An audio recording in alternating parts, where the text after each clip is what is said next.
আসসালামু আলাইকুম। আজকে আমরা আম শক্ত বানাবো। প্রথমে পাকা কাঁচা দোনোটাই আম কেটে নিয়েছে, আমার আব্বু কেটেছে। এখন এগুলা বানাবো, যে আপনাদের দেখাবো, আপনারা আমাদের সাথে। সো গাইস, এখন আমরা আমগুলো চুলাতে দিয়ে দিয়েছি। এখন এগুলো গড়াই যাবে, গড়ায় তারপর আপনাদের সাথে আমরা দেখাবো এগুলো। সো গাইস, এগুলাতে চিনি দিয়েছি, এলাচি দিয়েছি আর তেজপাতা দিয়েছি।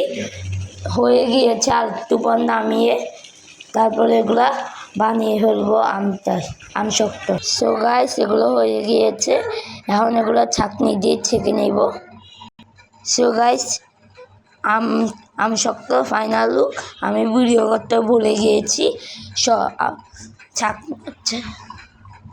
ছাঁকতে দেখুন কতটা সুন্দর হয়েছে।